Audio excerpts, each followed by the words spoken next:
आज की बात अब हर शाम सोमवार से शुक्रवार 8:30 बजे से। नमस्कार, स्वागत है आपका इंडिया टीवी के डिजिटल लाइव में। आपके साथ मैं हूं ज्योत्सना पाटनी। देखिए, आज हम एक ऐसे मुद्दे पर चर्चा कर रहे हैं जो बहुत ही संवेदनशील है, ग्लोबल है और ख़ासकर अभी आपने देखा कि यूएस और ईरान के बीच जो समझौता हुआ है शांति को लेकर, उससे जुड़ा हुआ है। और युद्ध का एक बड़ा कारण भी इन दोनों के देशों के बीच ये था, वो है न्यूक्लियर डील और एनरिच्ड यूरेनियम। दरअसल न्यूक्लियर हमला जब किसी देश पर होता है तो उसके किस तरह के रिएक्शंस होते हैं और रेडिएशन के ख़तरे का सवाल कितना बढ़ जाता है। और साथ ही अगर हिंदुस्तान और पाकिस्तान के लिहाज से चीज़ों को समझा जाए तो दोनों ऐसे देश हैं जिनके पास अपने न्यूक्लियर वेपन्स हैं, न्यूक्लियर इंफ्रास्ट्रक्चर है और भारत तो इसे और बढ़ाने की दिशा में काम भी कर रहा है। लेकिन जो हालात आपने वेस्ट कंट्रीज़ में देखे, जो हालात आपने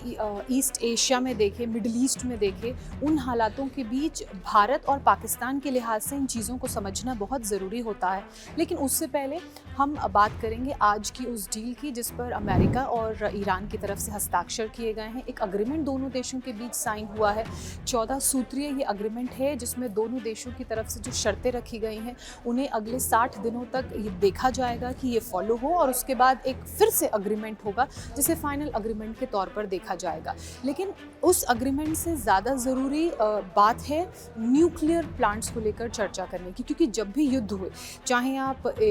इजराइल का इन मिडिल ईस्ट कंट्रीज़ पर हमले की बात करें, चाहे आप रशिया का यूक्रेन पर हमले की बात करें, युद्ध की बात करें, या अमेरिका ने जो ईरान पर हमला किया और ईरान की तरफ से अपनी डिफेंस में जो रिटेलिएशन किया गया उसकी बात करें, इन सब में जो एक कॉमन चीज़ देखने को मिली वो ये कि न्यूक्लियर साइट्स पर ये हमले हुए, न्यूक्लियर सिटीज़ पर ये हमले हुए, इनके इलेक्ट्रिसिटी इंफ्रास्ट्रक्चर को दबाने की और उसको बंद करने की कोशिश की गई, फ्यूल टैंक्स को नुकसान पहुंचाने की, फ्यूल फील्ड्स को नुकसान पहुंचाने की कोशिश की गई। आपने देखा होगा कि जब रशिया और यूक्रेन का युद्ध हो रहा था तो ज़पोरिज़िया, जहां पर न्यूक्लियर प्लांट है यूक्रेन में, वहां पर हमला किया गया, इन न्यूक्लियर ठिकानों को निशाना बनाने की कोशिश की गई। इसके अलावा अगर आप ईरान के लिहाज से चीज़ों को समझें तो ईरान के नतान्स, फोर्डो और इस्फहान, ये ऐसे ठिकाने हैं जहाँ पर इनकी न्यूक्लियर साइट्स हैं, इनको निशाना बनाने की कोशिश की गई। ईरान के बुशहर न्यूक्लियर प्लांट के अलावा संयुक्त अरब अमीरात में भी एक बराक एटॉमिक सेंटर है, रिएक्टर है, वहाँ पर भी हमले हुए। तो ये सारे हमले दर्शाते हैं कि किस तरह से जब इन देशों में युद्ध हुआ तो जो NTA है, एक नेशनल ट्रीटी जो इन देशों ने साइन की है कि युद्ध के हालातों में भी जब संयम रहता नहीं है देशों के बीच और इतनी अग्रेसिव सिचुएशन हो जाती है कि सेनाएं, एयरफोर्स और नेवी सब आपस में लड़ रही होती हैं अपने अपने देश की सॉवरेनिटी को बचाने के लिए, तो तब इस तरह के कदम भी उठाए जाते हैं और न्यूक्लियर रिएक्टर्स पर, न्यूक्लियर साइट्स पर हमला किया जाता है, जिसका सीधे सीधे खामियाजा ना सिर्फ उस देश की जनता को बल्कि जहाँ जहाँ तक ये रेडिएशन फैलेगा, जिन जिन लोगों तक ये रेडिएशन जाएगा उनको भी उठाना पड़ता है। और हर बार इन समझौतों का उल्लंघन हुआ है। लेकिन भारत और पाकिस्तान के लिहाज से चीज़ों को समझा जाए तो भारत और पाकिस्तान कभी एक दूसरे के दोस्त नहीं रहे हैं। आज़ादी के बाद से ही, जब से पाकिस्तान अलग हुआ उसके बाद से ही दोनों देशों के बीच कट्टर शत्रुता, कट्टर दुश्मनी देखने को मिली। लेकिन कभी कोई ऐसा मौका नहीं आया जिसमें आपने ये देखा होगा कि इस समझौते का उल्लंघन किया गया है। और सबसे ध्यान देने वाली बात यह है कि जो नेशनल ट्रीटी है NTA इन न्यूक्लियर कंट्रीज़ के बीच, भारत उस ट्रीटी का हिस्सा नहीं है, पाकिस्तान उस ट्रीटी का हिस्सा नहीं है, लेकिन दोनों देशों के बीच अपनी एक ट्रीटी है जिसमें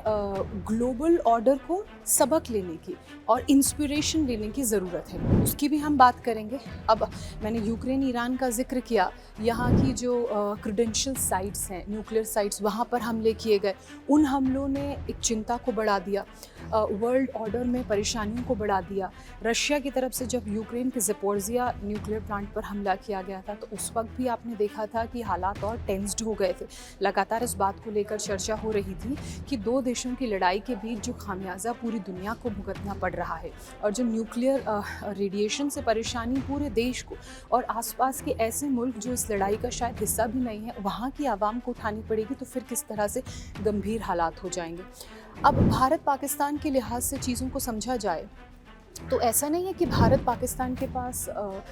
जानकारी नहीं है न्यूक्लियर साइट्स की, लेकिन जो सबसे दाद देने वाली बात है कि कितने ही युद्ध भारत पाकिस्तान ने एक दूसरे के साथ लड़े, लेकिन कभी भी इस समझौते का उल्लंघन नहीं हुआ। भारत पाकिस्तान की तरफ से कभी भी एक दूसरे पर न्यूक्लियर साइट्स पर हमला नहीं किया गया, उन साइट्स को निशाना नहीं बनाया गया। दरअसल 1988 में भारत और पाकिस्तान के बीच एक अग्रीमेंट हुआ। उस अग्रीमेंट में न्यूक्लियर इंस्टॉलेशन सेफ्टी और नॉन अटैक उसे नाम दिया गया। मतलब भारत और पाकिस्तान दोनों मुल्कों में जो भी न्यूक्लियर इंस्टॉलेशंस हैं, न्यूक्लियर साइट्स हैं, रिसर्च सेंटर्स हैं, इसके अलावा जहाँ से फ्यूल का प्रोडक्शन होता है इन साइट्स के लिए, उन वेपनरीज़ के लिए जो इन न्यूक्लियर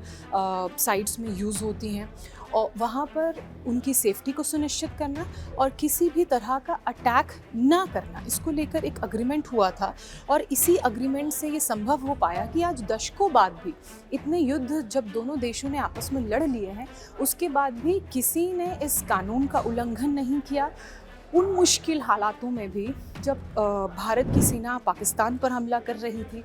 पाकिस्तान से इन्फिल्ट्रेशन भारत में हो रहा था जिसका भारत जवाब दे रहा था, तब भी इसका उल्लंघन नहीं हुआ है।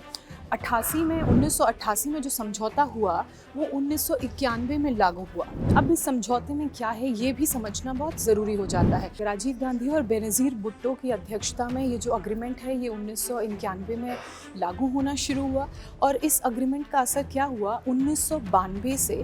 हर साल 1 जनवरी को भारत और पाकिस्तान दोनों ही मुल्कों में, दोनों ही देशों में जितनी न्यूक्लियर साइट्स हैं, जो इंफ्रास्ट्रक्चर है न्यूक्लियर एनर्जी का, इसके अलावा जितना भी दोनों देशों के पास वेपनरी है, न्यूक्लियर वेपनरी, उसकी जानकारी साझा की जाती है हर साल की पहली तारीख को। ये एक अग्रीमेंट का हिस्सा है और इस अग्रीमेंट के इस महत्वपूर्ण हिस्से का मतलब ये है कि दोनों की ही न्यूक्लियर साइट्स की, उनके न्यूक्लियर वेपन्स की और जो फ्यूल इस्तेमाल होता है उसकी दोनों के पास डिटेल है। अगर पाकिस्तान की तरफ से इस तरह का कोई कदम उठाया जाता है तो भारत भी उसकी न्यूक्लियर साइट्स पर हमला करके उसे मुंह तोड़ जवाब दे सकता है, या वाइस वर्सा, भारत की तरफ से उनकी न्यूक्लियर साइट पर कोई हमला होता है तो पाकिस्तान के पास भी इंडिया में जहाँ जहाँ जितनी न्यूक्लियर साइट्स हैं वहाँ पर हमला करने की क्षमता है। और क्षमता से ज़्यादा उन्हें वो लोकेशंस, वो स्पेसिफिक जो जगहें हैं वो मालूम है। और इसी बात को ध्यान में रखते हुए, संयम दिखाते हुए, ट्रीटी का उल्लंघन ना करते हुए, दोनों देश आज देश के लिए एक बहुत बड़ा उदाहरण और एक बहुत बिग एग्जाम्पल सेट कर रहे हैं कि एनटीए का हिस्सा नहीं है, लेकिन उसके बाद भी जो दोनों देशों के बीच एग्रीमेंट है, जो दोनों देशों के बीच सालों से शत्रुता चली आ रही है, उसके बाद भी मालूम है कि लाइन कहाँ पे ड्रॉ करनी है, हमलों को कैसे गलत दिशा में करने से बचना है। हालांकि अगर आपको 2025 का ऑपरेशन सिंदूर याद होगा तो आपने 2025 में देखा होगा कि भारत की तरफ से लगातार 3 से 4 दिन तक हमला किया गया पाकिस्तान के ऊपर, लेकिन उस दौरान भी दोनों ही देशों का संयम देखने को मिला। ना पाकिस्तान की तरफ से भारत की किसी न्यूक्लियर साइट्स पर हमला करने की मिसाइल, रॉकेट या जो मल्टीपल ड्रोन्स हैं या जो मल्टीपल बॉम्ब्स हैं वो गिराने की कोशिश की गई, और ना ही भारत की तरफ से पाकिस्तान की किसी न्यूक्लियर साइट को निशाना बनाया गया। हालांकि बीच में तरह तरह की खबरें आ रही थी, लेकिन जो ऑफिशियल स्टेटमेंट्स जारी किए गए उन ऑफिशियल स्टेटमेंट्स में इस बात की पूरी क्लैरिटी थी। अब 2026 में ये 35वीं बार ऐसा मौका था जब दोनों देशों के बीच लिस्ट एक्सचेंज की गई। लिस्ट वो जिसमें दोनों ही देशों की न्यूक्लियर साइट्स, उनके रिसर्च सेंटर्स, प्लस जहाँ पर फ्यूल स्टोरेज रहता है उन जगहों की पूरी जानकारी थी। जितनी भी सेंसिटिव इन्फॉर्मेशन थी न्यूक्लियर साइट्स, न्यूक्लियर प्लांट से जुड़ी हुई, वो जब दोनों देशों के बीच साझा हुई तो ये एक बार फिर से इस बात को सुनिश्चित करता है कि हर साल वो समझौता जो 88 में हुआ, 91 से उसे शुरू करने की पहल की गई और 92 में लिस्ट शेयर करनी दोनों देशों ने एक दूसरे के साथ शुरू की। हर महीने की, हर नए साल की पहली तारीख को उसको कंटिन्यू रखा गया है और उसमें किसी तरह का कोई डिले या उसमें किसी तरह की कोई आनाकानी नहीं है। अब देखिए, जैसा कि मैंने कहा, तनाव के हालात में भी जब दो देश संयम का परिचय देते हैं तो वो बहुत कुछ उन ट्रेड्स, उन अग्रीमेंट्स के बारे में बताते हैं। भारत और पाकिस्तान के लिहाज से आप चीज़ों को समझिए तो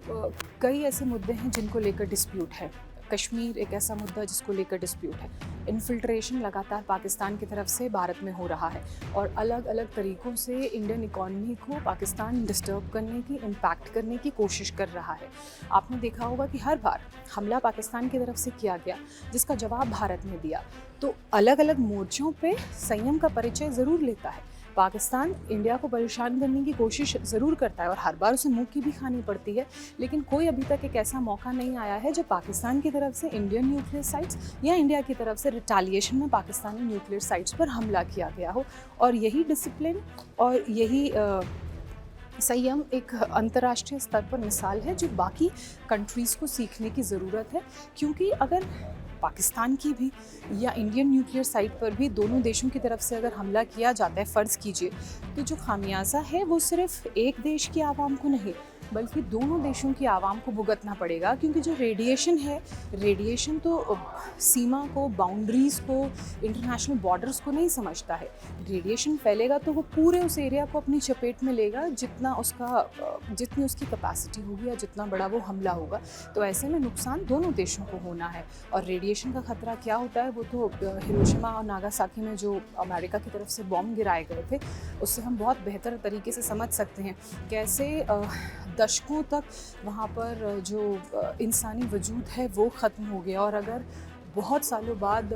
वहाँ पर अगर वापस रिहैबिलिटेशन हुआ या लोगों ने वापस वहाँ सेटल होना शुरू हुआ तो वो भी बहुत सारी परेशानियों के साथ और बहुत सारे जेनेटिक डिसऑर्डर्स के साथ। तो ये जो इन्फिल्ट्रेशन के साथ साथ ये रेडियो एक्टिव ख़तरा है, ये सिर्फ इंसान को ही नहीं तबाह करता है, उसकी अगली पीढ़ियों को भी बहुत नुकसान पहुँचाता है। तो ऐसे में इसके प्रभाव को हम समझ सकते हैं और इसीलिए दुश्मनी के बीच भी ये पेशेंस, ये संयम दोनों देशों में कायम है, जो आज की तारीख में सबसे बड़ा उदाहरण है और पूरी दुनिया को भारत और पाकिस्तान से सबक लेने की ज़रूरत है।